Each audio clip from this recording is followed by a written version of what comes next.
तोड़कर कोई मानक नहीं आए हैं, हम यहाँ तक अचानक नहीं आए हैं।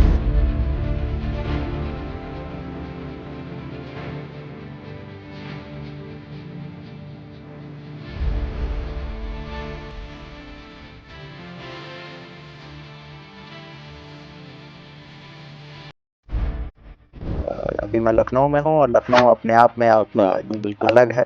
कहते हैं यूपी और बिहार में जब दिल टूटता है तो यूपीएससी क्रैक होता है, सुना होगा आपने। आप अपने लोगों के लिए काम करते हैं, देश के लिए काम करते हैं, तो वो मिसिंग था कहीं ना कहीं। किशोर कुमार के और लता मंगेशकर के गाने हमारे पास बहुत उसका स्टोरेज था, तो उसको सुनते रहे। उन गानों में एक्चुअली म्यूजिक जो है वो सबसे बड़ा रिलैक्सिंग जो है एक तरह का टूल है। होली में, रमजान में, आंधी में, तूफान में, मैं खाकी, यस। आनंद देती हैं सर ये लाइनें। केवल इस यूनिफॉर्म के पहनने से, इसके प्रेजेंस से लोगों के मन में एक सुरक्षा, लोगों के मन में शांति, लोगों के मन में एक भाव जनरेट होता है कि कोई आदमी है जो हमारी सुरक्षा के लिए है। डिजिटल अरेस्ट का केस हो या इन्वेस्टमेंट फ्रॉड का केस हो या किसी से ठगी करने का केस हो, ये सारी चीजें बढ़ी हैं। ये सारे क्राइम 3 चीजों पे आधारित है। पहला है फियर, दूसरा है ट्रस्ट और तीसरा जो है वो है लोभ यानी ग्रीड। तोड़कर कोई मानक नहीं आए हैं, हम यहाँ तक अचानक नहीं आए हैं। कुछ ऐसी ही कहानी है यूपी पुलिस में तैनात आईपीएस अधिकारी बबलू कुमार की। मौजूदा समय में बबलू कुमार जी लखनऊ में जेसीपी यानी कि ज्वाइंट कमिश्नर के पद पर तैनात हैं। आज की खास चर्चा में उनसे मुलाकात होगी, बात होगी, जानेंगे उनके इस सफ़र के बारे में कि कैसे गांव से निकला एक लड़का आज आईपीएस बनकर देश की सेवा कर रहा है। बबलू कुमार जी, बहुत स्वागत है आपका एशियन न्यूज़ पर। थैंक यू सर, समझना चाहेंगे आपकी शिक्षा के बारे में, कहाँ से आपने शुरुआत की। जानकारी है लेकिन आपके मुंह से आएगा तो और अच्छा लगेगा। नहीं बिल्कुल। धन्यवाद। मैं मधुबनी शहर है बिहार में, मैं वहाँ का रहने वाला हूँ और प्रारंभिक शिक्षा मेरी मधुबनी से ही हुई। मैं जवाहर नवोदय विद्यालय मधुबनी से मैंने 12th तक की शिक्षा की और उसके बाद मैंने फिर आईआईटी कानपुर से बीटेक किया। जहाँ से बीटेक के उपरांत नौकरी हमारी लग गई थी शिकागो अमेरिका में, तो मैं एक कंसल्टेंसी फर्म में वहाँ करीब 1.5 साल काम भी किया। उसके बाद मैंने आईआईटी कानपुर से ही एमटेक किया और फिर यूपीएससी के एग्ज़ाम में 2009 बैच में मैं आईपीएस ऑफिसर हूँ और मुझे यूपी का आर्डर मिला था। फिर मैं तकरीबन जो है 2009 से अब तक यूपी में विभिन्न जगहों पे रहा। हमने भी आपकी तमाम बातों को समझा, आप पर थोड़ा सा स्टडी किया, क्योंकि ये जिम्मेदारी होती है कि जब आप एक अधिकारी के पास जा रहे हैं, एक मानक माना जाता है कि जब हम विदेश चले गए तो हमने बहुत कुछ अचीव कर लिया। लेकिन आपने विदेश वाले जीवन को छोड़ा, या यूं कह लीजिए परित्याग कर दिया, भारत वापस आए और पेशा भी एक ऐसा चुना जिसे सबसे टफ अगर कहें तो वो चाहे आईएएस हो या आईपीएस हो, one of the toughest job. बिल्कुल। कैसे इसको महसूस करते हैं? अ, देखिए, मेरी प्रारंभिक शिक्षा जैसे मैंने कहा नवोदय विद्यालय से रही जी। फिर आईआईटी कानपुर से पढ़ने के बाद वहाँ जॉब करते हुए मैं बहुत लोगों से वहाँ अमेरिका में इंटरेक्ट किया। फॉर्चुनेटली चूँकि शिकागो में था तो मैं विवेकानंद वेदांता सोसाइटी में मुझे जाने का अवसर मिला, तो मैं रेगुलरली वीकेंड्स पे जाता रहा, लोगों से मिलता रहा। और फिर ये था कि वहाँ मटेरियल कंफर्ट तो बहुत था, बट देन आपको जो देश ने जो पढ़ाई दी, स्किल दिए, नॉलेज दिए, उसका योगदान कहीं देश के लिए बहुत पर्पसफुली दिख नहीं रहा था। और फिर मुझे लगा कि मतलब जो चीज़ हमने यहाँ एक्वायर की है तो कम से कम देश की सेवा के लिए लगाई जाए। और फिर मैं वापस आकर हमने इसलिए एमटेक किया कि हम अगर सर्विसेज में नहीं भी आ पाते हैं तो as a plan B PhD कर किसी डीआरडीओ या इसरो में साइंटिस्ट बने, ताकि जो है कंट्रीब्यूट किया जा सके देश को। और फॉर्चुनेटली यूपीएससी एग्ज़ाम में मैं पुलिस सर्विस में आ गया और मैं समझता हूँ कि ये one of the best service है जहाँ आप लोगों की बेइंतहा मदद कर सकते हैं, लोगों के लिए काम कर सकते हैं। तो ये पूरा सोच थी, ये विचार था जिसके कारण मैं यहाँ वापस आकर इस सर्विस में आया। निश्चित सी बात है, आपका सफर रहा और आपने यूपी में खासकर अगर देखा जाए तो कई प्रांतों में आपने नौकरी की। अ, पश्चिम में भी रहे आप, जी। पूर्वांचल में भी रहे और बहुत कम लोगों को ऐसा मौका मिलता है कि बाद में अवध भी आ जाते हैं। जी। तो अब आप अवध में हैं। एक्सपीरियंस कैसा रहा सर अलग-अलग जगह का? महसूस कैसा किया आपने? देखिए, मेरी शुरुआत जो है पूर्वांचल से रही। मैं आज़मगढ़, जौनपुर, गाज़ीपुर इसमें रहा। बीच में मैं बुंदेलखंड में भी रहा, जालौन, महोबा, झांसी। पश्चिम में थोड़े ज़्यादा रहे, आगरा, मथुरा, मुज़फ्फरनगर, सहारनपुर, मुरादाबाद, मेरठ। तो सभी एरिया की अपनी-अपनी पेक्यूलियर वो है। बट हर जगह आपको डिफरेंट फ्लेवर मिलता है। और पश्चिम में मैं बहुत चैलेंजिंग टाइम्स में मैं उन जनपदों में गया, मथुरा में जब दंगे हुए थे, जालौन में जब दंगे हुए थे, मुज़फ्फरनगर, सहारनपुर में दंगों के बाद गया था। तो चैलेंजिंग टाइम्स में प्रोफेशनली आपको वहाँ काम करने का, सीखने का और एक्सपीरियंस लेने का अच्छा अनुभव रहता है। लेकिन यहाँ पर एक बात मैं ऐड ऑन करना चाहूँगा, एक भरोसा भी होता है उच्चाधिकारियों का। जितने भी आपने बताया फिर चाहे वो आगरा की घटना थी या जो जो भी हादसे हुए उसके बाद आपको वहाँ पर डिप्लॉय किया गया। जी। तो एक उच्चाधिकारियों का बड़ा भरोसा भी था बबलू कुमार पे कि ये यहाँ पर जाएँगे तो स्थितियों को सँभाल लेंगे। ये स्थितियों को सँभालना, there is a lot of officers जी। लेकिन उनमें से किसी एक को सिलेक्ट करना क्योंकि वी ऑफनली सॉ इन मूवीज़ कि we are calling some extraordinary officer and he will reveal all the things. नहीं, मैं इसमें कहूँगा मैं फॉर्च्यूनेट था कि जो हर छोटे-छोटे मुश्किल समय पे जब गया, तो मैंने बहुत सारी चीज़ें सीखी भी और फॉर्च्यूनेटली जो सारी चीज़ें थी वो वर्कआउट हुई हुँ, और उससे और आपकी स्किल और बढ़ती है। और यही भरोसा मुझे लगता है कि हमारे सीनियर ऑफिसर्स और हमारे एग्ज़ीक्यूटिव्स में रही। और जो भी हमने मेहनत किया उसके रिजल्ट्स भी बहुत पॉजिटिव आए। लोगों ने भी इसमें पॉजिटिव योगदान दिया जिसके कारण लॉ एंड ऑर्डर और पीस जो है बहुत अच्छे से मेंटेन रहा। तो मेरे लिए पर्सनली और प्रोफेशनली ये सारे अनुभव जो है वो सीखने वाले हैं, साथ ही साथ जो उसके आउटपुट आए वो ज़रूर जो है हमारे लिए मैं कहूँगा कि रिवॉर्डिंग है, सूदिंग है हुँ, और अच्छा रहा।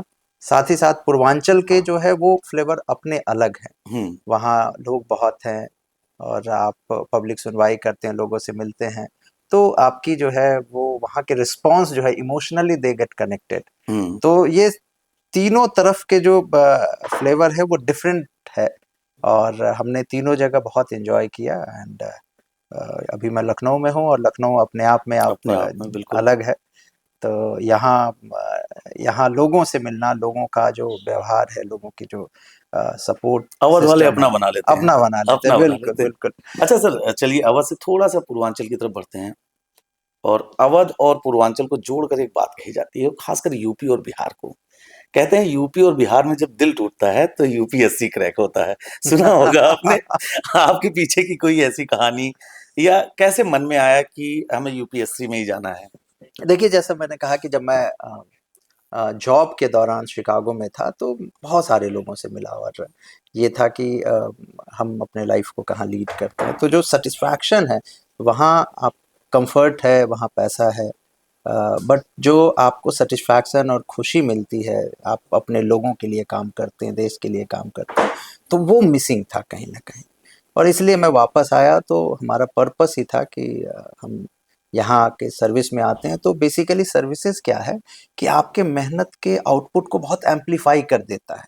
ऐसा नहीं है कि हर हर तरह के काम इम्पोर्टेंट है, जैसे teaching is important, hmm, scientist होते तो भी इम्पोर्टेंट होता है। लेकिन जो सर्विस में, सिविल सर्विसेज में आपके मेहनत को बहुत बहुत ज़्यादा एम्पलीफाई कर देता है।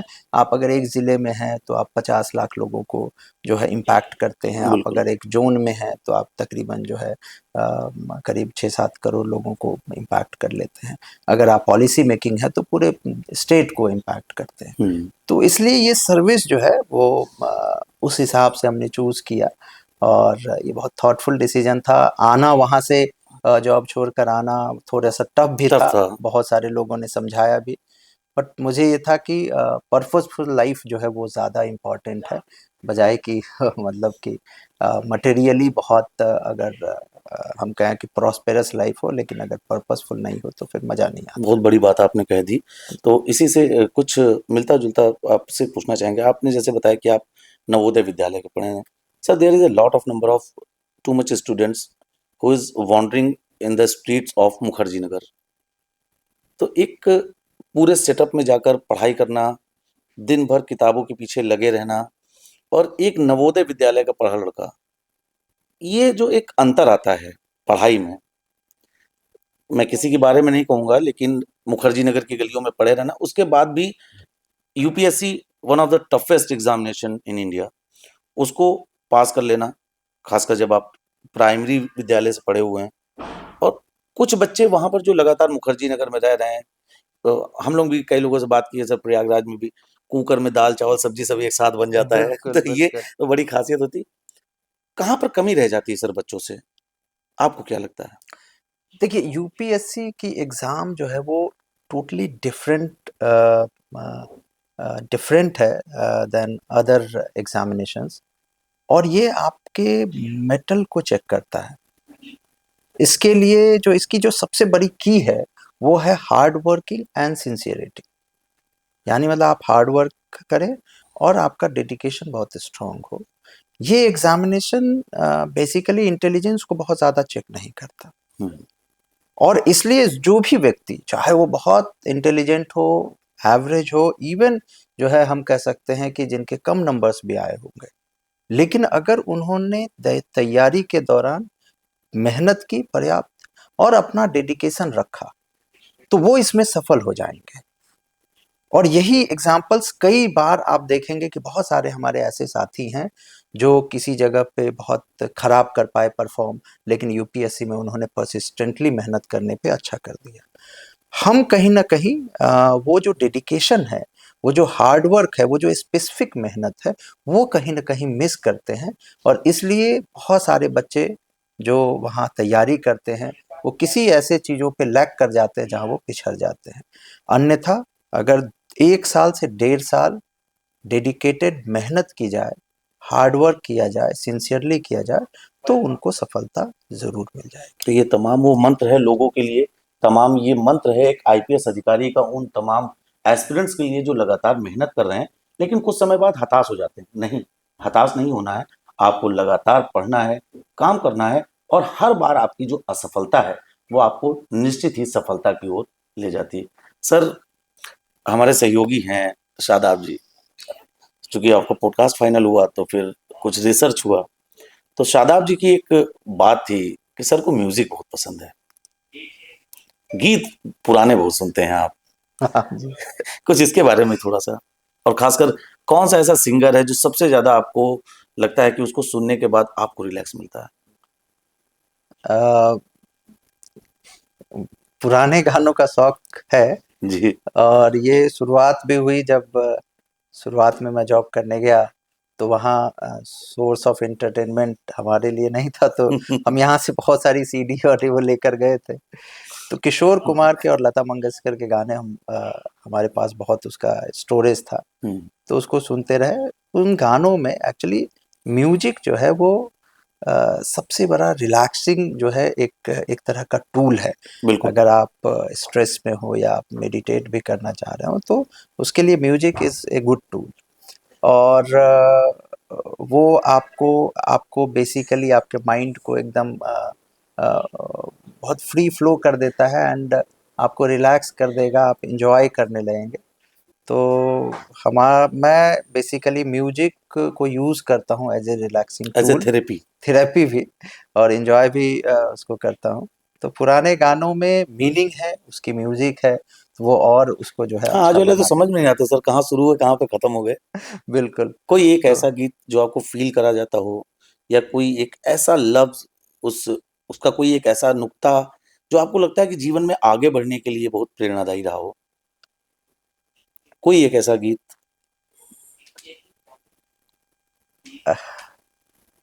अब तो ऐसे चलिए कुछ याद तमाम ऐसे नंबर्स हैं इसमें कोई वो हाँ, नहीं। गीत की जब बात आती है तो पुलिस के ऊपर भी सर एक गीत बना और कि हम लोगों के लिए भी बड़ा प्राउड विषय होता है कि जब भी हम लोग उस गीत को सुनते हैं, उन लाइनों को सुनते हैं, तो ये महसूस होता है कि खाकी के ऊपर एक कितनी बड़ी ज़िम्मेदारी है। वो लाइनें हैं, होली में, रमज़ान में, आंधी में, तूफ़ान में, मैं खाकी हूँ। हुँ, यस। आनंद देती हैं सर ये लाइनें? कितनी बड़ी अ ज़िम्मेदारी का एहसास कराती हैं। बिल्कुल, संगीत भी और ये यूनिफ़ॉर्म भी, जब आप पहनते हैं तो ये ना केवल मतलब एक यूनिफ़ॉर्म यानी शरीर को ढकने का कपड़ा है, बेसिकली ये एक रिस्पॉन्सिबिलिटी जो है का चादर भी है, जो हम सभी लोग सारे पुलिस ऑफिसर्स इसको ओढ़े हुए हैं। केवल इस यूनिफ़ॉर्म के पहनने से, इसके प्रेज़ेंस से लोगों के मन में एक सुरक्षा, लोगों के मन में शांति, लोगों के मन में एक भाव जनरेट होता है कि कोई आदमी है जो हमारी सुरक्षा के लिए है।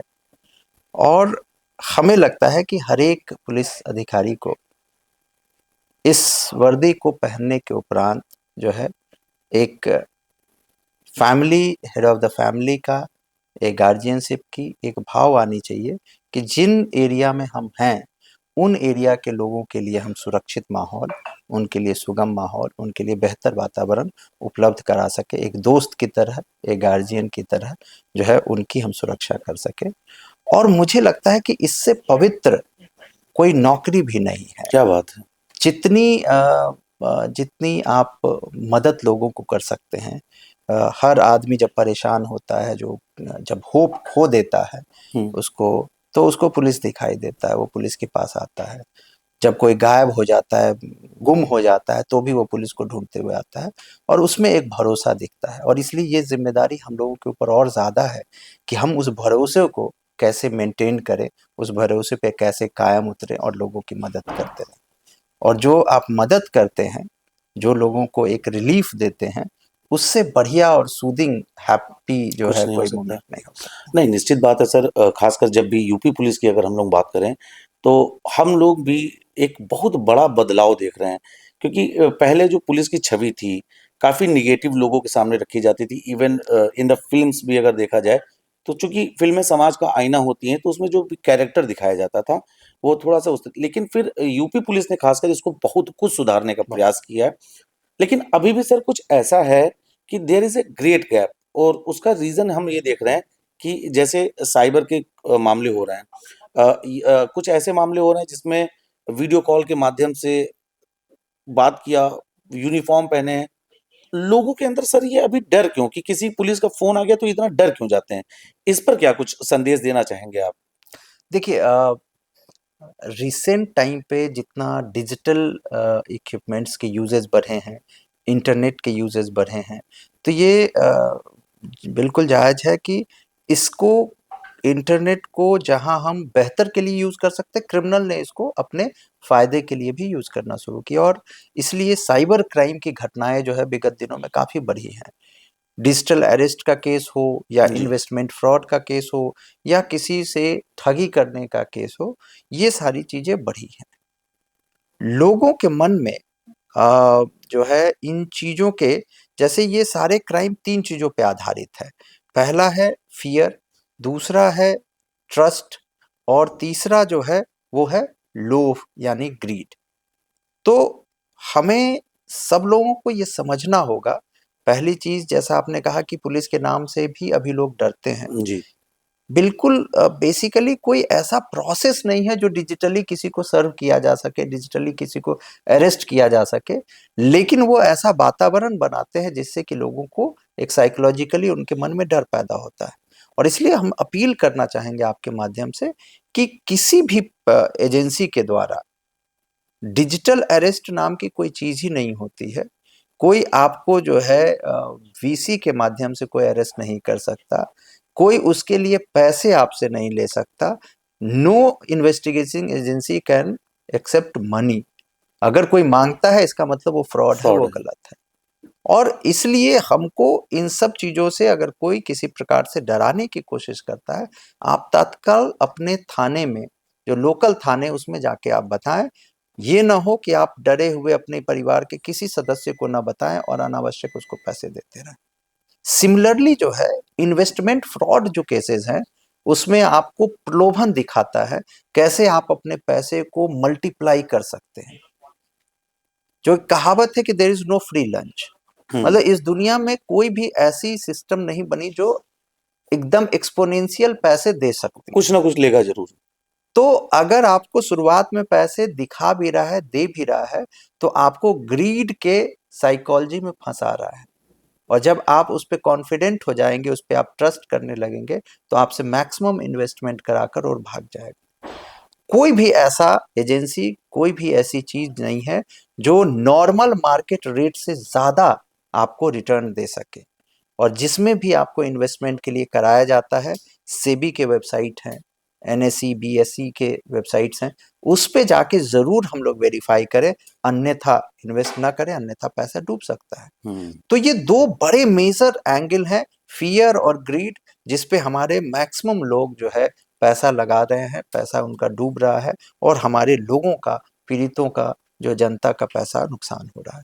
तो मैं आपके माध्यम से उन सभी लोगों से अपील करना चाहूँगा कि किसी भी एजेंसी से अगर वो आपको ऑनलाइन या वीडियो के माध्यम से कोई बात कहती है, अरेस्ट करने की बात करती है, तो बिल्कुल आप तत्काल नज़दीकी थाने पर आकर बताएं। और किसी तरह की इन्वेस्टमेंट की कोई आपके पास स्कीम आती है, ज़रूर आप एनएसई बीएसई या जो है सेबी के वेबसाइट पे जाकर उसको वेरीफाई करें। तो ये बड़ी महत्वपूर्ण जानकारी थी जो जेसीपी महोदय ने हमारे तमाम दर्शकों को दी है। उम्मीद है, आवश्यकता है सबसे ज्यादा जागरूकता की, और तमाम पुलिसकर्मी लगातार आपको जागरूक करते हैं। आप जागरूक रहिए। पुलिस डरने की विषय वस्तु नहीं, पुलिस आपके डर को भगाने वाली वो संस्था है जो विगत कई वर्षों से जनता की सेवा में लगातार तत्पर है। सर, एक नए टाइप का और साइबर फ्रॉड चलता है। इवन मेरे साथ भी कई बार ट्राई किया गया, तो चूंकि प्रेस कॉन्फ्रेंस वगैरह में जाने के कारण मुझे उचित जानकारी थी, और ये हम अपने दर्शकों को भी बताना चाहेंगे कि इस विषय को आप लोग गंभीरता से सुने, और वीडियो एडिटर हमारे इसका एक अलग रील निकाल कर दें ताकि लोगों तक ज्यादा ये पहुंच सके। व्हाट्सएप पर सर अननोन नंबर से पीडीएफ फाइल आती है, या शादी का कोई निमंत्रण आता है, और उसमें नीचे लिख देंगे भाई आपको शादी में आना जरूर है।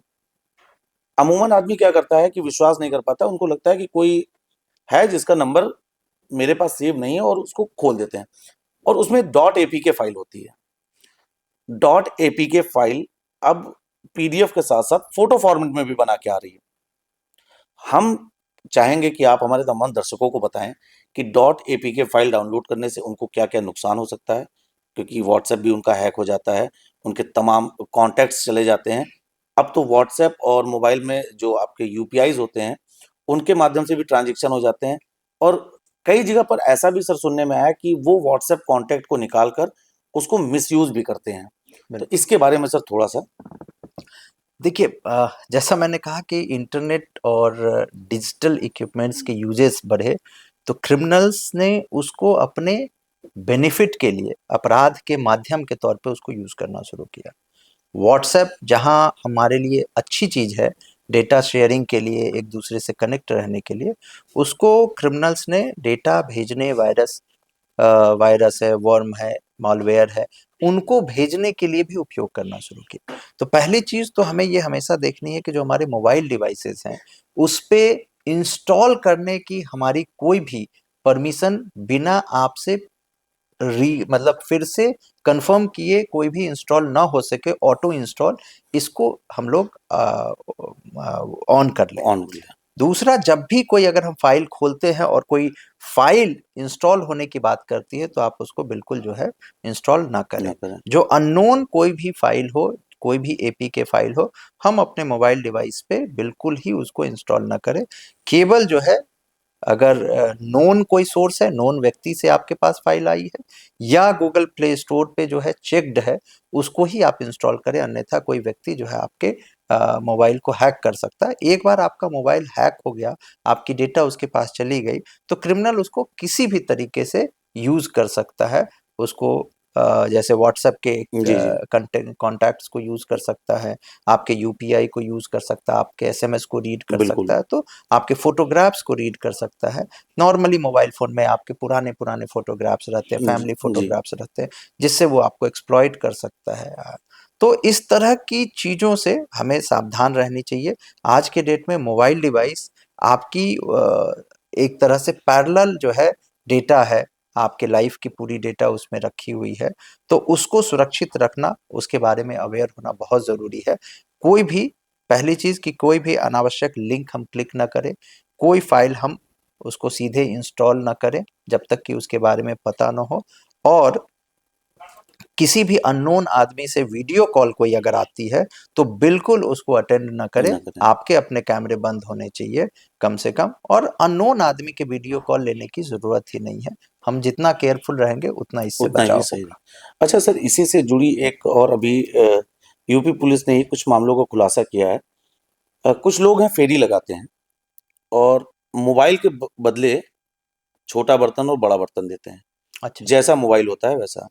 तो द पुलिस क्रैक्ड आउट कि इसमें जो मेन काम है वो ये मोबाइल का नहीं है, वो उस मोबाइल में छिपे हुए उस डाटा का है जिसको अ, विदेशों की तमाम वेबसाइट्स पे महंगी कीमतों पर बेचा जाता है।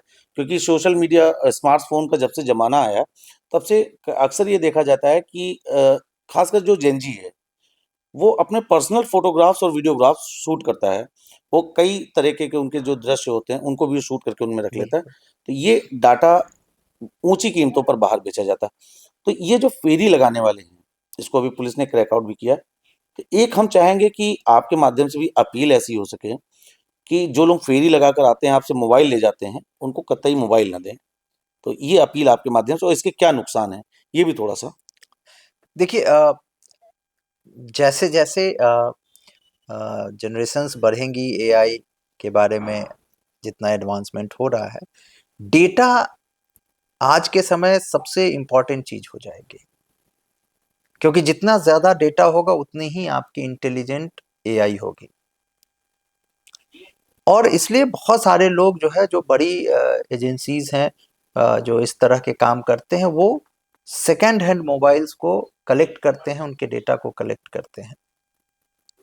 कभी भी अगर आप अपना मोबाइल जो डिस्कार्ड करना चाहते हैं, उसको हटाना चाहते हैं, उसको आप बेचते भी हैं, तो आपको ज़रूरत ये है कि उससे पहले आप उस मोबाइल के सारे डेटा डिलीट कर दें, उसको पूरी तरीके से फॉर्मेट कर दें, कंपनी फॉर्मेट कर दे कि उसमें कोई भी डेटा ना बचे। इवन क्यों? वर्चुअल डेटा भी। हाँ, क्योंकि अगर उसमें डेटा है और उसको यूज़ करके, क्योंकि वो सारे मोबाइल फ़ोन में हमारे personal contact, personal photograph, personal document है, तो उसका कभी न कभी कोई मिसयूज़ कर सकता है।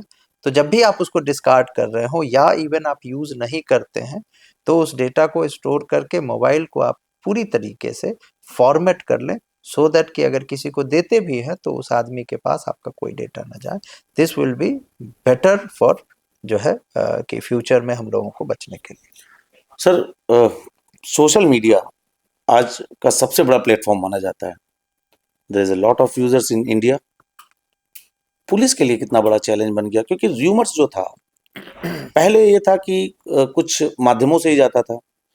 आज आदमी कोई भी वीडियो देखा, अभी कई हमने भी देखे कि वीडियो कहीं दूसरे प्रांत का, लखनऊ का बता के चला दिए।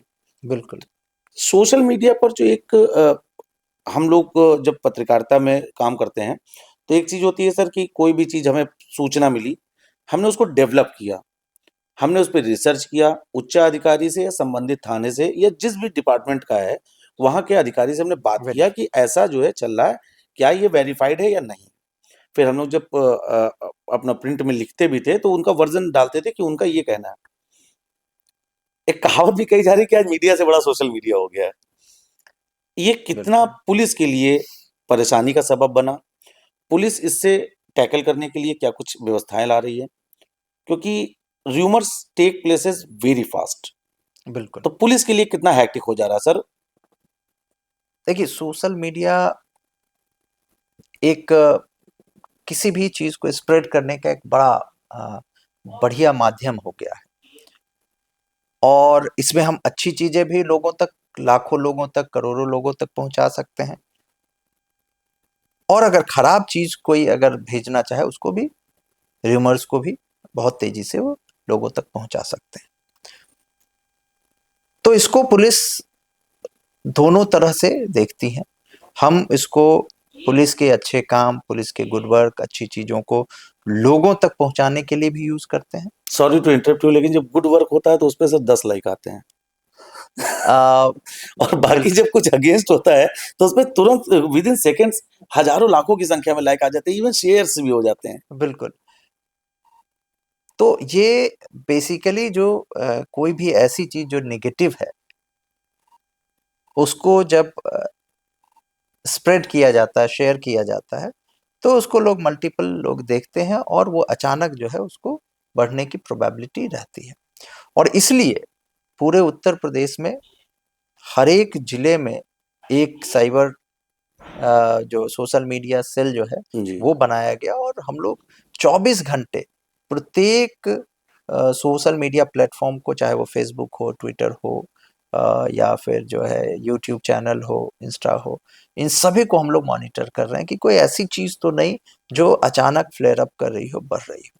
साथ ही साथ कोई ऐसा कंटेंट जो गलत हो, मिसलीडिंग हो, तो हम लोग उस पे भी जो है सही वर्जन डाल के उसको काउंटर करते हैं ताकि उसको वहीं खत्म किया जा सके। तो ये तो एक प्रिवेंटिव पार्ट हुआ। दूसरा, जो लोग इस प्रकार से रेगुलरली करते हैं, हम लोग उनको भी चिन्हित करके उनके खिलाफ कार्रवाई करने का काम करते हैं।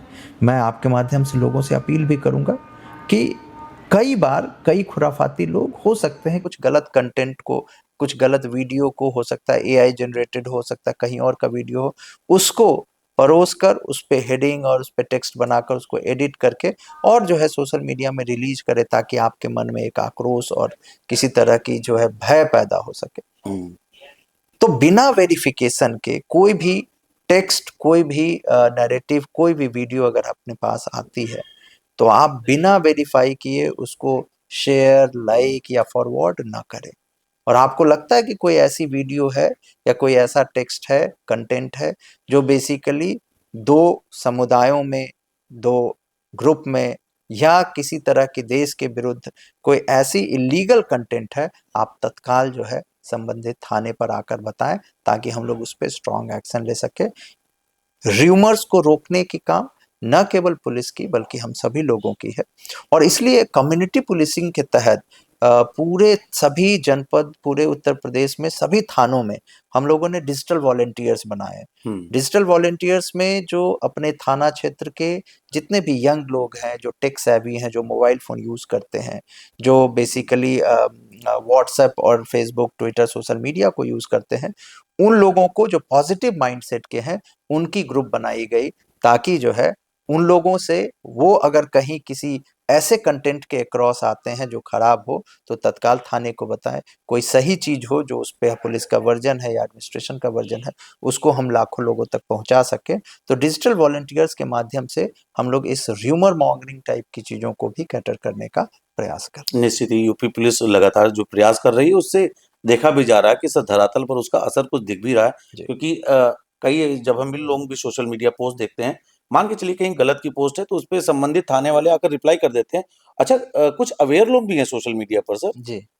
वो अवेयर इतना है कि वो है तो सिर्फ जनता, लेकिन अगर कोई कोई गलत वीडियो पड़ा है तो वो उस पर डाल देते हैं कि आपने गलत वीडियो प्रसारित किया है, ये ठीक नहीं। तो ऐसे लोगों की भी समाज में आवश्यकता है। बिल्कुल। अच्छे विषय पर बात हो रही है सर। एक समाज में हमारे देखा जाता है, एक नैरेटिव बन जाता है।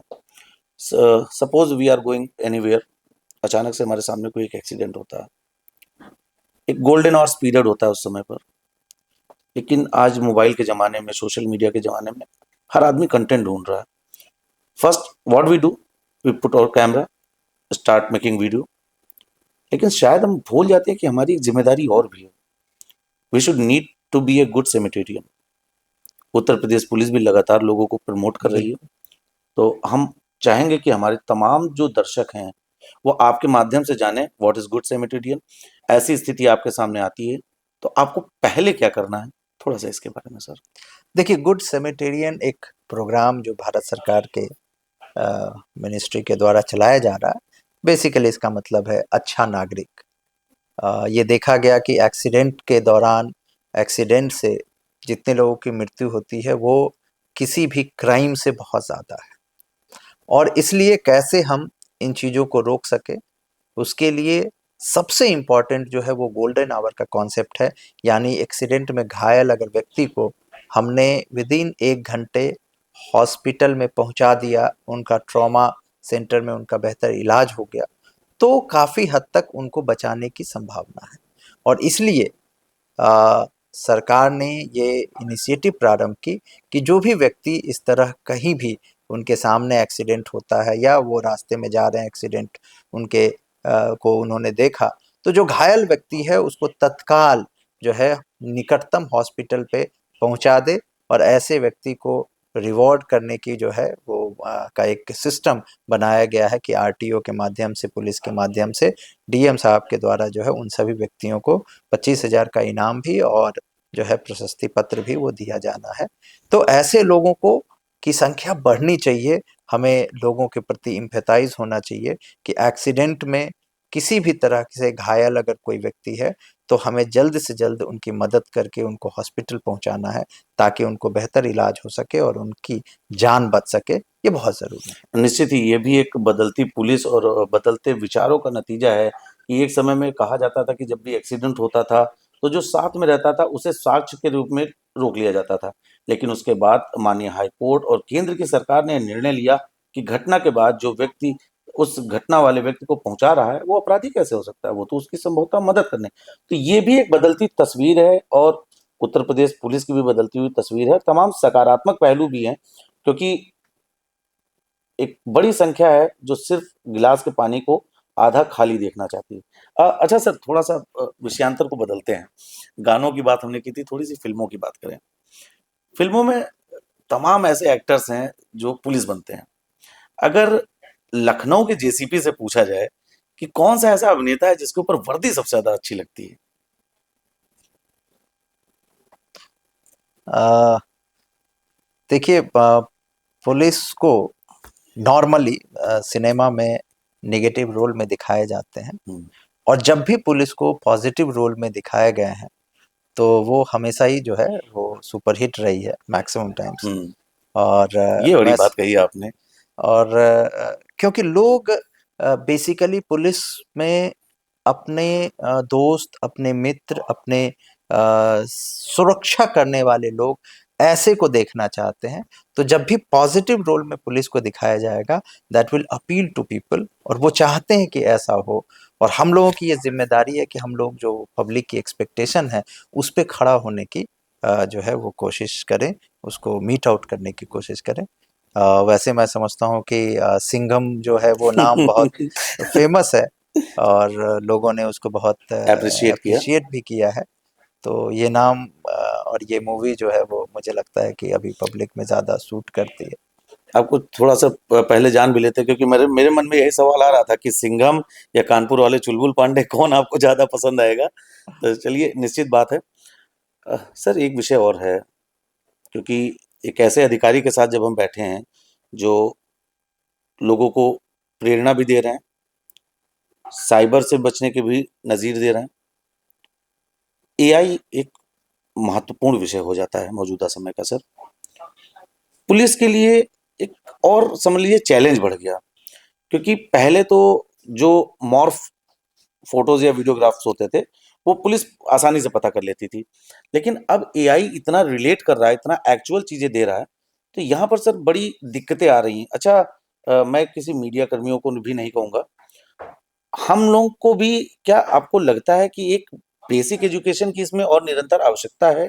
क्योंकि ये दो डिपार्टमेंट ऐसे हैं जो जब तक आपसी सामंजस्य नहीं बनाते हैं तब तक मुझे नहीं लगता है, ये व्यक्तिगत मेरा मत है, कि हम एक बहुत अच्छे समाज की परिकल्पना कर सकते हैं, क्योंकि दोनों को एक दूसरे का पूरक होना पड़ेगा। तो इस एआई जैसे विषय पर जी। मुझे लगता है कि क्या परमानेंट एक जागरूकता की आवश्यकता है? कितने चैलेंज हैं पुलिस के सामने और पुलिस इसको क्रैक आउट करने के लिए क्या कुछ करती है? जी। देखिए, जैसा मैंने कहा कि जितना ज़्यादा digitization, internet usages, internet facility बढ़ेगी, उतने हमारे यूजर्स बढ़ गए, और उतनी ही पॉसिबिलिटी क्राइम होने की वो बढ़ेगी। और इसलिए जो साइबर क्राइम की जब ज़्यादा बढ़ने लगी, तो माननीय मुख्यमंत्री जी के निर्देशन पे हर एक जिले में एक साइबर थाना खोला गया। हर एक थानों में एक साइबर हेल्प डेस्क बनाई गई, हर एक व्यक्ति जो उसमें डिप्यूट किया गया उनकी प्रॉपर ट्रेनिंग की गई, कुछ मास्टर ट्रेनर बनाए गए जिनको कि आईआईटी में, एनएफएसयू में, एनपीए में वहाँ ट्रेन कराया गया, ताकि जो है अन्य लोगों को ट्रेनिंग कर सके, क्योंकि इसमें प्रशिक्षण ये नॉर्मल पुलिसिंग से अलग अलग है है, अलग विषय है। और इसमें टेक्निकल एक्सपर्टीज की जरूरत है। और इसलिए हम लोगों ने जो इंजीनियरिंग बैकग्राउंड के हैं, साइंस बैकग्राउंड के जिनकी रुचि है, उनको चयन किया, उनकी प्रॉपर ट्रेनिंग कराई, उनकी लगातार जो है ट्रेनिंग और हम कराते जा रहे हैं, ताकि वो जागरूक रहे। साथ ही साथ जब एआई और आएंगी तो साथ में एआई जितनी गलत तरीके से लोग यूज कर सकते हैं, उतनी ही टूल और भी आएंगी जो इसको डिटेक्ट भी कर सकेंगी। एग्जैक्टली। जरूरी ये होगा कि जो हमारी पुलिस की जो हमारे सदस्यगण हैं, हम लोग हैं, हमारे जितने ऑफिसर्स हैं, पुलिस कर्मी हैं, उनको भी वो टूल्स जानने होंगे जो क्रिमिनल्स यूज करके मॉर्फ कर रहे हैं या एक वीडियो बना रहे हैं या कोई और चीज बना रहे हैं, उसको डिटेक्ट करने के लिए, उसको वर्कआउट करने के लिए हमें भी उस एक्सपर्टीज पे जाना पड़ेगा। और इसलिए जरूरत होगी कि लगातार हमारी ट्रेनिंग होती रहे। लेकिन जो बचाव लोगों के हैं, उसके लिए हमें अवेयरनेस पे भी बहुत काम करनी होगी, जो हम लोग लगातार यूपी पुलिस बहुत सारे एनजीओ के माध्यम से, बहुत सारे एजेंसीज के माध्यम से, ऑर्गेनाइजेशन के माध्यम से हम लोग लोगों तक जा रहे हैं, उनको पहुंचा रहे हैं कि कैसे हमें अपना बचाव भी करना है। निश्चित बात है, जागरूकता की बड़ी आवश्यकता है। उत्तर प्रदेश पुलिस की जब भी बात करते हैं तो हमारे मन में हमेशा से छवि आती थी कि एक अच्छी खासी हाइट वाला कोई मनुष्य, कोई व्यक्ति है, कोई मेल है। और निश्चित सी बात है कि ये सरकार आने के बाद एक दूसरी छवि दिखाई पड़ी हम लोगों की। हम जिस धर्म से आते हैं, अर्धनारीश्वर रूप हमारे वहाँ माना जाता है, आधा पुरुष आधा स्त्री का, भोलेनाथ का। तो पहले पुलिस विभाग एकांकी दिखता था, आज एक बदलाव है। महिलाएं, खासकर मिशन शक्ति, जो समाज की बेटियां हैं, अब उनको और आसानी हो गई उनसे मिलने की। मैं भी देखता हूँ कई बार मुझसे भी पूछा गया कि आप इस टाइम यहाँ पर क्या कर रहे हो। तो एक जिम्मेदार नागरिक होने के नाते मुझे बताना जरूरी कि मैं क्या हूँ, क्या नहीं कर रहा हूँ। जैसे एंटी रोमियो स्क्वाड्स वैसे चलते हैं। जी, ये बदलती पुलिसिंग में महिलाओं की सहभागिता और एक वही बात कि कंधे से कंधा मिलाकर देश की नारी आज यूपी पुलिस या अन्य पुलिस क्षेत्र में, सेना में प्रतिनिधित्व कर रही, कैसा आप लोग महसूस करते हैं? ये बिल्कुल आपने सही बात कहा कि पुलिस को मेल डोमिनेटेड जो एक माइंडसेट थी, उससे निकलना बहुत आवश्यक था। हम जनपद के समस्त जनता की रक्षा के लिए हैं। आधी आबादी, जिनके जितने भी बच्चों से रिलेटेड क्राइम या जो महिलाओं से रिलेटेड क्राइम है, उसको बताने, एक्सप्लेन करने में जो मेल पुलिस ऑफिसर, उसके सामने वो बहुत सहज नहीं थे। और शायद ये कारण हो सकता है जिसके कारण बहुत सारे लोग अपने क्राइम रिपोर्ट नहीं करते थे या उस क्राइम को अनमने ढंग से करते रहे होंगे। माननीय मुख्यमंत्री जी के विजन के आधार पर उत्तर प्रदेश पुलिस में तकरीबन 20% के आसपास जो है लेडी पुलिस ऑफिसर्स की भर्ती हुई, उनकी ट्रेनिंग हुई। अब हर एक थाने में तकरीबन जो है 20%, 18%, 10% जो है लेडी पुलिस ऑफिसर्स भी हैं।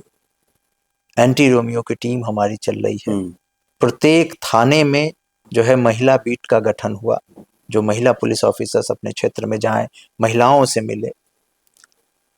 और बड़े बड़े शहरों में पिंक बूथ की जो है स्थापना हुई, ताकि भीड़ भाड़ वाले इलाके में महिलाएं अपने आराम के लिए भी या अपनी कुछ समस्याओं के लिए भी आ सके। तो इन सब चीजों को एक जो है पूरा कंप्लीट पैकेज के तौर पे, चूंकि माननीय मुख्यमंत्री जी की वन ऑफ द प्राथमिकताओं में से है कि कैसे हम महिलाओं के लिए, बच्चियों के लिए, बच्चों के लिए, ये पूरा समाज, पूरा जो प्रदेश है उसको सुरक्षित कैसे हम कर सकते हैं, कैसे उनको सशक्त कर सकते हैं, कैसे उनको एम्पावर कर सकते हैं। और इसलिए 2020 से जो है मिशन शक्ति प्रारंभ की गई थी। और उसमें कई सारे प्रोग्राम्स थे। पुलिस के अलावा बहुत सारे डिपार्टमेंट्स हैं जो अपनी अपनी योजनाओं को लोगों तक लेके जा रहे हैं। तो न केवल हम उनको सशक्त करने का प्रयास कर रहे हैं, उनको सुरक्षित भी महसूस करा रहे हैं। और जब एक पुलिस ऑफिसर, एक लेडी पुलिस ऑफिसर इन लोगों से इंटरेक्ट करती है, वो उत्तर प्रदेश सरकार और उत्तर प्रदेश पुलिस की योजनाओं को बताती हैं, तो ये अपने आप में एक प्रेरणा का स्रोत होती है लोगों के लिए कि हम भी इतने मजबूत हो सकते हैं। और मुझे लगता है कि ये बहुत चुनौतियां हैं हमारे लेडी पुलिस ऑफिसर्स पे कि वो आगे आकर, और जो हमारी आधी आबादी है 50% पॉपुलेशन में, एक भरोसा, एक सुरक्षा का भाव, एक जो है मजबूती का भाव, वो उनमें जागृत करें, उनको मोटिवेट करें। और मैं समझता हूँ इसमें काफी हद तक यूपी पुलिस और लखनऊ पुलिस सफल भी रही है। कोमल है कमजोर नहीं तो शक्ति का नाम ही नारी है। सर, समय की बाध्यता के चलते एक एक सवाल मैं आपसे और लेना चाहूंगा, क्योंकि मुझे लगता है कि जब हम लोग की चर्चा चलेगी तो ये सार्थक चर्चा काफी लंबी भी चलती जाएगी। अ, बड़ा पद, बड़ी जिम्मेदारी, जी। एक तरफ लॉ एंड ऑर्डर भी देखना, यातायात भी देखना, हर चीज देखना। ऐसे में अगर बात की जाए तो क्राइम कंट्रोल, ट्रैफिक, इन सबको करने के लिए लखनऊ पुलिस क्या कुछ खास कर रही है, और अभी तक कितनी बड़ी सफलता? क्योंकि लगातार देखते हैं कि कैशबैक बाई कॉप्स या बड़ी कोई कार्रवाई होती है तो उस पर करप्शन वाले कोई हैं तो उनको गिरफ्तार किया जाता है। तो इसको लेकर क्या कुछ प्रभावी कदम उठाए जा रहे हैं? बिल्कुल, देखिए जैसे लखनऊ राजधानी होने के कारण और जिस प्रकार से लखनऊ बढ़ रहा है, तो कमिश्नरेट सिस्टम माननीय मुख्यमंत्री जी के विजन के आधार पर यहाँ लागू किया गया और उसमें काफ़ी संख्या में हमारे अधिकारी बढ़े, कर्मचारी बढ़े और जो विजिबिलिटी है फोर्स की वो हमारी बढ़ी। यहाँ थाने जो हैं वो तकरीबन जो है 25% बढ़ाए गए, ताकि जो है छोटे छोटे एरिया में, छोटे छोटे पॉकेट्स में थाना हो, लोगों को ज़्यादा दिक्कत का सामना न करना पड़े।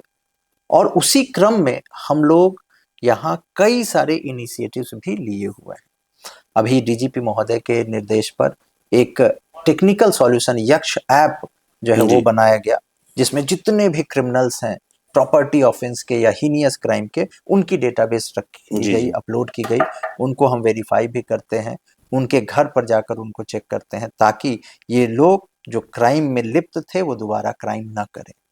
इसी प्रकार से हमारी हर एक जोन में जो है पूरी क्राइम की, क्रिमिनल इंटेलिजेंस की एक पूरी जो है टीम बनी हुई है, जो अपने अपने जोन के जितने भी थाने हैं उनमें किसी भी तरह के क्राइम होने पर तत्काल एक्टिवेट होते हैं, जो क्रिमिनल है उस पर निगरानी रखते हैं।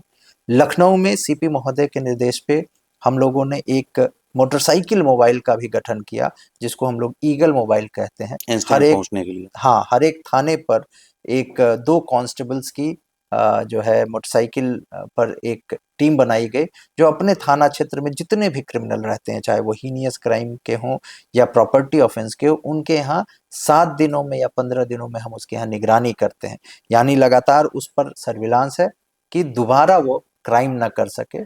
तो इस प्रकार से जितने भी क्रिमिनल एलिमेंट्स हैं उस पर हम लोग सतत निगरानी कर रहे हैं, उस पे जो है फिजिकल वेरिफिकेशन कर रहे हैं, उनके माँ बाप की, फैमिली मेंबर्स की काउंसलिंग कर रहे हैं, ताकि वो दोबारा क्राइम में लिप्त ना हो, और अगर वो क्राइम में लिप्त हो तो फिर उस पर कठोर कार्रवाई भी हम लोग कर रहे हैं, ताकि जिससे कि क्राइम कंट्रोल बना रहे। ट्रैफिक के लिए पूरी एक वर्टिकल डीसीपी ट्रैफिक के नेतृत्व में है, तकरीबन 1400 लोग जो हैं इसमें डिप्लॉय हैं, और हम लोगों ने शॉर्ट टर्म, मीडियम टर्म और लॉन्ग टर्म प्लानिंग भी बनाई हुई है, जिसको पीडब्ल्यूडी, एनएचएआई, एलडीए इन सब के साथ शेयर किया है। कई सारी चीज़ें पाइपलाइन में है। शहर चूंकि बहुत ज़्यादा बढ़ गया है, लोग यहाँ पे बहुत ज़्यादा आते हैं, गाड़ियों की संख्या बढ़ी है, यस कंजेशन भी रहते हैं। और खासकर अगर सीमावर्ती जिलों की बात करें, हरदोई हो गया, बाराबंकी हो गया, सीतापुर हो गया, रायबरेली हो गया, तो इधर का मुझे लगता है जितना ट्रैफिक है वो स्टक करके यहीं पे आता है। बिल्कुल, क्योंकि राजधानी है। राजधानी है तो कंजेशन जरूर है, क्योंकि डेंसिटी ऑफ व्हीकल ज़्यादा है, बट उसी के हिसाब से यहाँ बड़े प्रोजेक्ट्स भी लिए गए, जैसे अभी ग्रीन कॉरिडोर है, अभी G20 का एक्सटेंशन होना है, ठीक है, अभी जो है किसान पथ बना और उसके कारण वो सारी जो ट्रैफिक, हेवी ट्रैफिक बाहर चली गई। तो लॉन्ग टर्म प्रोजेक्ट्स भी लिए जा रहे हैं जिससे कि कंजेशन को कम किया जा सके। साथ ही साथ जो हमारे शॉर्ट टर्म मेजर्स हैं उससे हम लोग कैसे कंजेशन से फ्री हों, उस पे हम लोग काम भी कर रहे हैं लगातार, और कई सारे इनिशिएटिव लिए गए।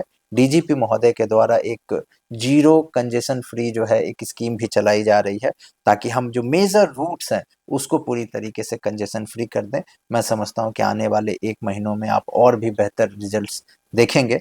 लेकिन ये ज़रूर है कि पूरी टीम की कवायद ये रहती है कि किस प्रकार से हम लोगों के लिए जो ट्रैफ़िक है उसको स्मूथ करें, सुगम बनाएँ, क्योंकि यहाँ और भी चैलेंजेस हैं। उन सबको देखते हुए कैसे हम उनके लिए बेहतर कर सकते हैं, इस पे हमारी प्रयास रहती और हमारी शुभकामनाएं आपके साथ हैं कि जो आपका प्रयास है जल्द ही उस फलीभूत हो, क्योंकि जिस तरह से नितांत आप लोग प्रयासरत हैं, मेहनत कर रहे हैं, है। जी, तो मेहनत कोई भी हो जब उसमें सफलता मिलती है तो एक अलग खुशी मिलती है। जी। आपने हमको समय दिया इसके लिए बहुत-बहुत धन्यवाद। थैंक आपने यू। जिन्हें सुना, आप जेसीपी बबलू कुमार हैं, 2009 बैच के आईपीएस ऑफिसर हैं।